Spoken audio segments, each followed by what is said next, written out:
Maria, Perigoso. Maria. Muito bem, vamos lá, vamos nessa. Palmeiras avança pela contratação do Kelvin. Eu gosto, achei ótima essa oportunidade de mercado. Porém, ela só será válida se o Gilberto subir o ano que vem como jogador bolsa e com a parada do Marcos Rocha, né? Então, imagino que o Palmeiras terá para o ano que vem Giai, Kelvin e o Gilberto, que pode ser jogar um pouquinho, volta para a base até estourar a idade, joga como segundo pelo lado direito, porque ele tem uma característica especial, que é a bola parada, cruzamento e bola no pé. Gilberto joga muita bola. Quero ouvi-los. Começo com o Lavi, que é o pai da notícia, por gentileza. Bom, essa notícia saiu um pouco mais cedo, enquanto eu estava ao vivo ainda no News, num site especializado em notícias lá da Rússia, RPL, se eu não me engano. Depois fui atrás. E aí a gente faz uma cronologia aqui para entender as coisas. Quando o Palmeiras liberou o Mike, a conversa era: em princípio, a gente pode ficar com o Rocha e com o Giai. Se precisar, teríamos o Gilberto para subir. E vamos ficar de olho no mercado, ver as oportunidades. E aí o Palmeiras achou essa oportunidade que, para mim, é um valor bom. É o mesmo valor que o Atlético praticamente vendeu para o CSK lá atrás, em 23. É um jogador numa idade boa. E se a gente prestar atenção nos detalhes, se a gente olhar o que o Abel respondeu quando ele foi perguntado sobre a reposição do Rios, foi a seguinte: quando a gente perdeu o Rios, a gente já tinha um evangelista aqui há 6 meses, a gente já sabia como ele jogava, já sabia o que ele ia fazer, e a gente já sabe como usar o jogador e a gente não precisa ter pressa agora para buscar um substituto. Queremos o substituto, mas a gente não tem pressa.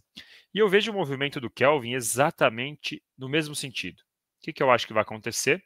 Que tudo indica. O Mike já foi embora agora, o Marcos Rocha para, o Palmeiras já conta com o Giai e terá o Gilberto como uma terceira opção.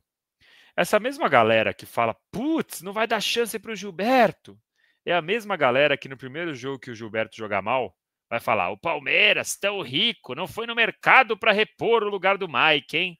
Pelo amor de Deus, o Anderson Barros está dormindo. Então, eu acho um movimento bom e eu gosto de ter o cara que vem da base sempre como a terceira opção. Por quê? Porque base é uma incógnita. A gente pode ter um Alan, que deu super certo, a gente pode ter um Figueiredo, que machucou pra caramba, a gente pode ter um Patrick de Paula, que joga 3 jogos e se perde com a cabeça, a gente pode ter um Gabriel Menino, que se para de jogar depois da primeira convocação. A base é uma incógnita, então não dá para ter a base como a segunda opção. Eu sempre acho que é bom ter um jogador como terceiro. Então eu vejo esse movimento do Palmeiras como um preparo já para o ano que vem. O Kelvin vai ficar esses 6 meses, obviamente, entrando de vez em quando o Giai não puder, mas o ano que vem vai ser Kelvin e Giai, o Kelvin já com 6 meses de Palmeiras e o Gilberto como uma terceira opção. Precisamos de um lateral esquerdo? Claro, sim, o Palmeiras precisa de um lateral esquerdo. Eu não confio no Piquerez e só no Vanderlan. Eu gostaria de ter um lateral esquerdo. Tenho certeza que a diretoria está de olho numa opção. Tanto é que também já está para renovar com o garoto da base que esteve no banco na última partida quando o Piquerez não pôde ficar, Arthur. o Arthur. Então, já tem também um caminho para o Arthur ser a terceira opção no ano que vem. O Piquerez, e aí eventualmente você vende o Vanderlan, porque o Vanderlan já teve proposta e contrata um outro que já está mais rodado.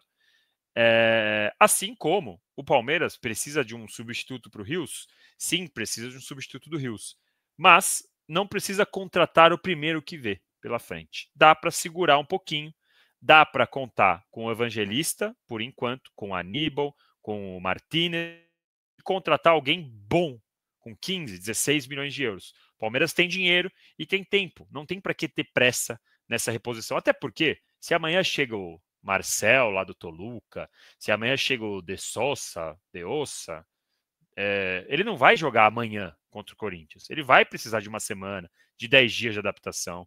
Então eu acho que o movimento do Palmeiras é bom, eu acho que é uma leitura do ano que vem, um planejamento para o ano que vem, e aproveitando a grana que está sobrando. Se você olhar aí os 4 milhões e meio que vai pagar, mais os 16 que o Palmeiras planeja pagar para o meio-campista, Aí tem imposto para lá, imposto para cá, missão para cá. É exatamente o mesmo dinheiro do Rios, 21 milhões. Então eu acho que é um planejamento bem feito, é uma reposição bem feita, com tempo para se adaptar, com tempo para dar certo para o ano que vem. E gostei. E aí hoje eu vi o PVC falando um pouco sobre como que é o jogador, é muito parecido com o Mike. É um jogador que quando surgiu no Atlético Paranaense ele era muito bem recomendado. Então, para mim, um movimento muito bom do Palmeiras, que não exime a diretoria de buscar um meio-campista e nem um lateral esquerdo. Mas vamos por partes, como diria. Não vou nem falar isso. Vamos por partes. Muito bem, por partes nós vamos. E a parte que te cabe, Léo Suzuki, é falar sobre o Kelvin. Você já deu uma olhada nele, lembrou dele? Olha, é raro, Massa lembrar de alguma coisa. Por exemplo, ontem eu almocei e o prato estava cheio. O que tinha nele eu não lembro, mas eu almocei. Você já deu uma olhada no Kelvin? Estava vendo alguns jogos dele antes da live, massa, pelo Atlético Paranaense e pelo CSKA também. E é interessante, o Lavieri falou sobre como essa contratação pode indicar algumas questões em termos de planejamento de elenco, né? E eu concordo 100% na leitura, mas também pode indicar pensando no campo e bola, né? No dentro de campo, porque a gente viu desde que o Abel chegou por muitos e muitos anos o lateral direito tendo uma função diferente. A gente falou sobre isso semana passada aqui na live, inclusive, de ser sempre um lateral que fica um pouco mais, que participa mais da saída de bola, que constrói mais por dentro. Não era aquele lateral direito de ultrapassar, porque quem ficava aberto era o ponta direita, e aí o lateral esquerdo do outro lado, sim, sempre ultrapassou muito nos times do Abel. E recentemente, agora nesse pós-mundial, o Abel deu uma mudada nisso. Ele tá prendendo mais o primeiro volante e liberando os dois laterais ao mesmo tempo para atacar. Algo que o Abel não fez muito no Palmeiras. É uma mudança que ele trouxe para tentar melhorar o time. E o Kelvin se encaixa nisso. Né? A gente tá vendo o Jai e o Piquerez chegando bastante à frente. O Kelvin não é um lateral estilo Marcos Rocha de ficar preso na saída de bola. O Kelvin é um lateral de jogar aberto, pisando na linha lateral, participando do momento ofensivo, chegando à frente e cruzando muito. Ele é um lateral que tem um bom número de participação em gol, tá?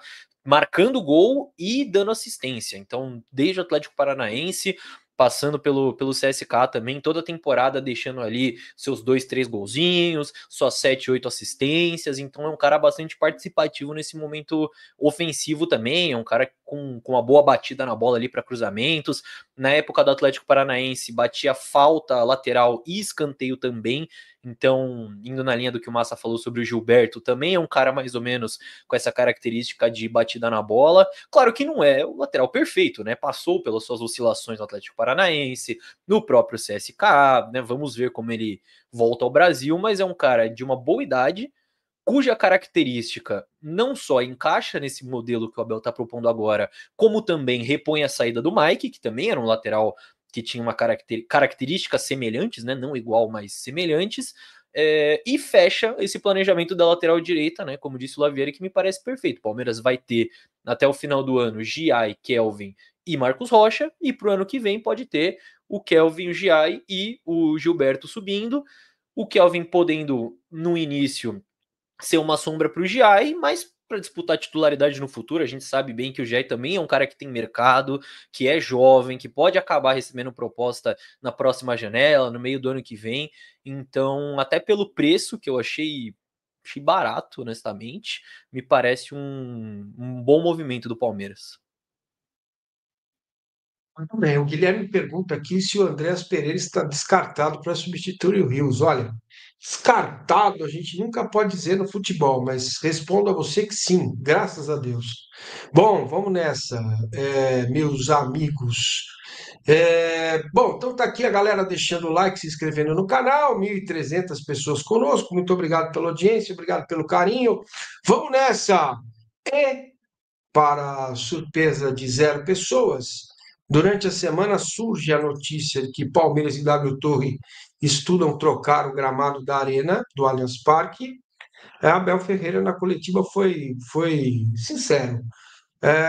Tem que falar o que é: o gramado está ruim, ponto. Eu acho vergonhoso que uma empresa desse tamanho, como a W Torre, que se orgulha de ter a melhor e maior arena de espetáculos do planeta, e uma instituição como o Palmeiras, que tem Leila Pereira na presidente, Anderson Barros como diretor de futebol, que essa dupla, né, as duas instituições, permitam que um clube de futebol jogue num campo ruim. Não interessa se está dentro do padrão FIFA, como disse a W Torre, dane-se o padrão FIFA, o que interessa é o padrão Palmeiras, jogadores, Abel Ferreira.